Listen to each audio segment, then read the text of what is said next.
Hello guys. আজি আমাৰ ঘৰলে জেঠাইহঁত আহিছিলে আৰু এয়া চাওক আমাৰ গেছ শেষ হ'ল হেবাবে জুইত বনাইছো আৰু মায়ে কাম কৰি আছিলে হেবাবে মুকে বনাবলে ক'লে মায়ে মানে ধেৰ কিবা কিবি কাম কৰি আছিলে এতিয়া মোক চিকেন অকন বনাব দিলে মই চিকেন কনকে বনাই আছিলো এয়া চাওক মায়ে অলপ অলপ শিকায়ো দিছে অলপ অলপ মাজে মাজে আহি ইটো দিবি হিটো দিবি তেনেকে শিকাই দিছে আৰু মই ভাবিলো আপোনালোকৰ মাজলৈও অকমান শেয়াৰ কৰি দিও বুলি ভাবিলো জেঠাইহঁত যেতিয়া আহিব হেতু ভিডিও মই আপোনালোকৰ মাজলৈ মই শেয়াৰ কৰিম বুলি ভাবিছো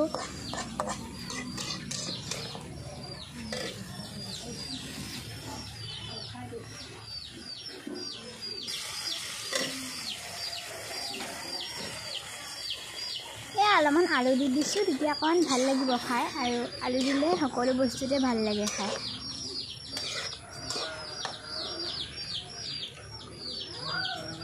ওকে বাই নেক্সট ভিডিঅ'ত আকৌ লগ পাম আকৌ এনেকুৱা এটা ৰেচিপি আপোনালোকে চাবলৈ পাব